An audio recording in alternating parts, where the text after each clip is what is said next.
Welcome back to another episode of the Hardcore Casual with your boy, Base the Kid. As always, please like and subscribe, share with a friend, a colleague, a relative, an associate, an enemy, any and all in between. It's appreciated. Haven't had a chance to do many episodes lately. We got one in a few days back. Here's another one. There's going to be more over the weekend. No basis picks tonight. The fights that are on, no one's probably going to watch. The fights during the week, a lot of people probably didn't watch. So this week we're taking a break from that. Probably a break from the weekend wrap, or we're going to do it, but we're going to do it just talking about general points of view and things that have taken place. So yeah, we'll just kind of see how that transpires. But other than that, there is a few things to address. So without further ado, let's get into it. So Shakur Stevenson has signed to Matchroom Boxing at this point in time. We don't know if it's a multi-fight deal at this point, if it's a 1-fight, 2-fight deal. All it says was there was a post that came out saying, welcome to the team. So Shakur's been welcomed, and obviously his first fight under the Matchroom banner will be versus Joe Cordina on the Benavidez versus Bivol undercard, which is kicking off Riyadh season 2024. Look, it's at the end of the day, it's a good signing for Matchroom. Shakur's had a bit of detractors of late. He's had a lot of criticism with some of his most recent performances. I don't know if the Joe Cordina fight is going to necessarily increase his estimation in people's views, but look, I mean, at the end of the day, it's the first fight. Hopefully he can get active, be having more than 2 fights a year. That would be the main thing. Have a fight now, possibly maybe even jump into a fight in January, February, then go again like May, June time, August/September, December next year. Like three to 4 fights a year would be good for the activity. I doubt we'll get that, but 3 fights I feel is sensible. Now look, every single person at the lightweight division, every champion is on a different network. You've got Shakur with Matchroom DAZN, you've got Berenchek with Queensbury / Top Rank / TNT Sports / ESPN. You've got Javonte Tank Davis. He's on PBC and Prime Video. And who's the last person who's got a belt at 135 now? Lomachenko, who's also ESPN Top Rank. So ultimately, Loma and Berenchek ain't gonna fight each other. So there's basically a 4-way split for the belts. But having said that, everyone apart from Tank Davis works with Riyadh season, works with Turki Al-Sheikh. So there's no reason why he can't get a unification as his next fight or the fight after that, even if it's not the big money or the quote-unquote big money Tank Davis fight. So ultimately it's good because Eddie and DAZN themselves have got a lot of 135 guys in and around the division, so he's got plenty of opposition. William Zepeda is still the number 1 ranked contender in every single governing body at 135, so there's no reason to say that fight couldn't happen, although I do think he's still trying to go that Berenchek route. I guess we'll wait and see, but ultimately, look, good news for Shakur. Hopefully now he can just raise his views, get people talking positively about him again. Onwards and upwards, I suppose. We'll see. By the way, shout out to everyone who did the live stream with me on Wednesday. I'm sure more people watched it than let on based on certain things that I've seen since, but we won't go into that right now. One thing, obviously, if you haven't watched it, basically when we're talking about this Riyadh season undercard for Benavidez versus Bivol, my opinion was that number one, the card is too long. There's 8 fights on the card.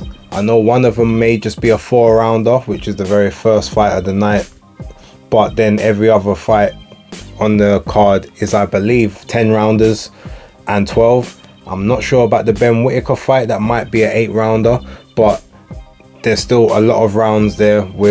There's a few fights where there's not a high chance of knockouts happening.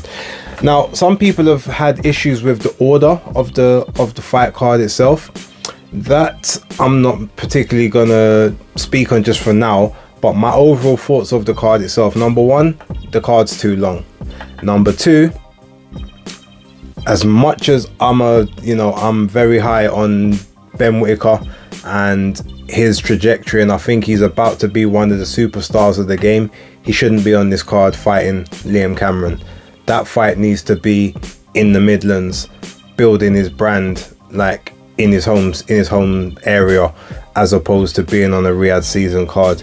Yes, it's a bit of a step up for him in competition in that sense, but it's not the kind of fight that needs to be on there, especially on such a big and vast card with 8 fights on it.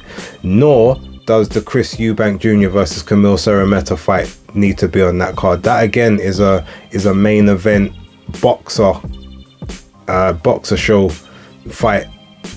Whether you package that with the Ben Whittaker one, or you have it as a separate fight night card for the Sky Sports subscribers, because what have they got on the docket right now? If you've got Chris Eubank Jr., Ben Whittaker, Fraser Clark all fighting on Riyadh season, what's left for the people that are paying their Sky Sports subscription? I mean, Chris Benham-Smith said he ain't coming back till November, December.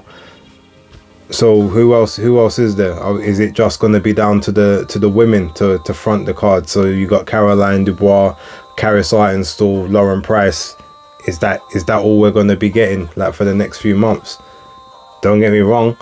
Yes, I'm high on the women's game, but if you're supposed to have this stable, where's Adam Azim? Like, what's he doing? Wasn't he supposed to be facing Harlem Eubank like 3 months ago? And that still hasn't materialized. So there's just it seems like they've taken a lot of their core stable and put on this card in showcase fights that have no meaning to the card whatsoever. I don't know why those fights are on the card, and as much as I might be cool with certain people and and be really good with family members or team members or whatever, there's no reason for those fights to be on the card. I've said it before and I'll continue to say it. Jai Opetaia versus Jack Massey. I haven't really got an issue with that one. Jai tried to unify. Ultimately, Zerdo Ramirez has got a mandatory. So has Noel Gavor. He has to face Ryan Rosicki. Chris Benham-Smith said he wouldn't be ready for the fight, which I still think is crazy considering he fought in June and they was trying to fight in August. There was a good 20 plus weeks in that time for you to be able to get a good camp in. But that's their business. Fine. Jack Massey, the new European and Commonwealth cruiserweight champ. So if for nothing else, he'll put up a spirited effort. He may even surprise people. He seemed to have done it previously. As a keep busy fight for Opetaia, who obviously doesn't want to just sit and wait around. Fine, I can accept that on the card. Still not the greatest, but I'll accept it. I gave my scores the other day. Obviously, Shakur and Joe Cordina. I mean, Cordina himself doesn't particularly deserve a fight coming off of a knockout loss from the weight division below. But considering Shakur again is someone who nobody wanted to fight, his Zepeda toned him down. It was supposed to be Zepeda in the card, and apparently his wife's having a child. And so he said he wouldn't be in the right headspace to fight until January or something like that. Or Oscar De La Hoya probably didn't want him to fight. Oscar does that. Then you've got obviously Berencek, who's on hiatus at the moment. Lomachenko, who's on hiatus at the moment until next year, he said. Tank Davis, who don't want to take any other hard fights. And I guess that was the first quick opponent they could find on short notice. I mean, Raymond Muataya probably would have been a better option as far as I'm concerned. But as a quick keep busy, a quick in-house fight for Matchroom, cool, I'll accept it. If we're going to talk about placements on the card, well, if you took off those 2 fights that I had suggested, you could have all the other fights in the same positions. Because that way you would have obviously Fraser Clark and Fabio Wardley would be sort of third from bottom, out of a what would it be, like a 5-fight, 6-fight card. It could work. I mean, yeah, I know some people say that they want to have that fight, that should be the chief support because of the way the action builds up. But that being said, I have heard a few people have a comment. I can't remember what channels I heard it, but I'm going to say it now, you'll know if this was attributed to you, and it's something that is actually very smart to think of.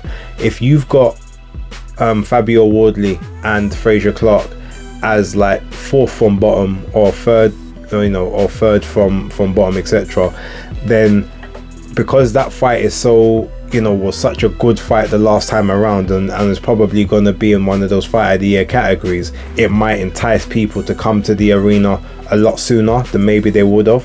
Whether that's Riyadh or whether that's people buying the pay-per-view, they might tune in a lot quicker because they know that fight's lower down on the card, and that's a fight they desperately want to watch based on how good it was last time. That is an interesting theory. I don't know if ego wise that certain people would feel happy about that being the case, but it could make sense as it's almost like two events in one, and that's sort of one main event, and then you have the rest of the card, and then you have the other main event. I know some other formats have done that before, combat formats. I know wrestling has done that at times, where they almost have like a mini main event in the middle to keep people's energy up, and then you ramp it up again to the big crescendo at the end. So maybe that's the idea they had. But overall, my thoughts on the card is it's not a great card, it's a pretty good card. But if they're taking those main 2 fights, the Zarameta fight off of there with Eubank and the Whitaker and Cameron fight off of there, I would have had it as a good card.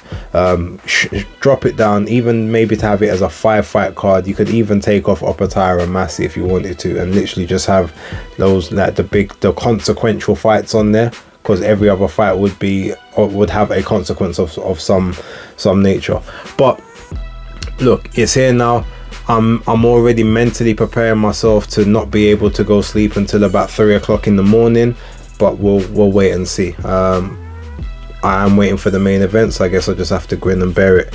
Maybe the reason Shakur's on the card right at the end is because he's an American, so therefore they're going to want him to be fighting closer to a prime time in America. So maybe on the East Coast, by the time he gets in the ring, it might be like 7 o'clock, 7:30, 8 o'clock. Maybe that to them means more than everything else. I don't know, we'll wait and see. But yeah, that's kind of my thoughts on that one at this time.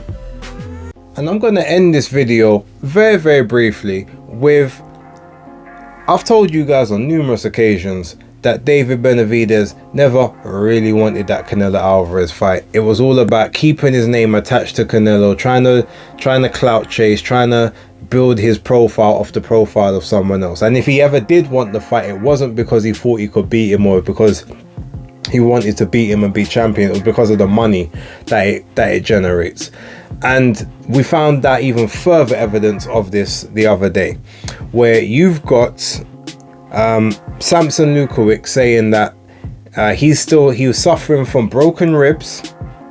He hasn't healed, the cut over his eye hasn't healed properly, and he's got busted up hands. This is all from the Alexander Gvozdyk fight, right? The fight that he won supposedly. Now you guys know, I've told you numerous times, I think Gvozdyk won that fight, quite frankly. Gvozdyk was pushing Benavidez all around the ring from round 5 onwards. Bearing in mind, it also looked like Gvozdyk was pulling his punches. So this guy didn't commit to any great attacks in that fight, while David Benavidez's gas tank just ran on E, like extremely quick compared to what it's supposed to. But you've got all of that, plus this guy's busted up your eye, cut you up, mash up your hands to the point where you're still recovering, and broke your ribs supposedly. But yet people were saying that Canelo should be fighting you in September, or that's the fight that should have been taking place, and you was even in interviews saying that you wanted that fight. Well, how was you gonna have a fight with Canelo in September when your manager's saying that you ain't even cleared to fight until December at the earliest, more than likely January or February? And every time you have a conversation around the David Benavidez camp, you'll hear he says one thing, his dad says something, and then his manager Samson Lukowicz says something else. There's always three very different stories in each interview from each person. There may be a grain of truth in each particular interview, but when you put them all together, they don't sync up. Or the grain of truth may be, we don't really want this fight, but we want what the fight can generate. And I've said that numerous times. At this point, I don't think it's even a case to be proven anymore. Bear in mind, let's not forget, WBC gave him choice. Which belt do you want to keep hold of? The super middleweight interim title or the light heavyweight interim title, and you will be the mandatory to fight the next individual. You will be the mandatory. That's what they said. And he chose the light heavyweight one. So whether that means that he can't make super middle anymore, or he's decided that he wants to stay light heavy and maybe wait for that WBC title to become vacant so that he can win that as a vacant belt, because I wouldn't be surprised if that's also the tactic. But now we at least need to put those Canelo talks to rest, because if he wanted that fight, there was many times he could have pushed his position with the WBC to force a mandatory, but he didn't want that mandatory. He didn't want that 20%. He wasn't prepared to take that. Every time he could have taken the fight, he didn't take it. He held on. He just spoke in the media and tried to get people on side. And to be fair, it worked with a lot of people. Never worked with me, because I always saw what was going on. I always saw in the distance how that was playing out. And I'm glad that there's a lot of people now that have actually looked into that situation and assessed and actually seen what's been going on. And their heads are starting to turn slowly but surely. And again, I want people to know this is not a Canelo defense segment whatsoever. Like, he's done some stuff recently I don't particularly agree with, but that also being said, I trust him and trust what he's done and his legacy that he's brought to the game a lot more than David Benavidez, who at this point I feel like is just, the exposure is loud. It's the overexposure. It's like when you're taking a photo and all of a sudden that just comes out bright. There's no detail in it because there's just too much light that came in front of the shot. That's what it feels like when I'm talking about David Benavidez now. All them things that I was saying from before, they all look like they're being vindicated at this point in time. So yeah, anyway, I'm going to leave that one there. More videos to drop throughout the weekend. There's going to be several episodes. There's other stuff that I want to talk about, but that's where we're going to leave this one. Thank you guys very much for watching. Don't forget to like, subscribe and share. I appreciate you all. But for right now, it's the Hardcore Casual out.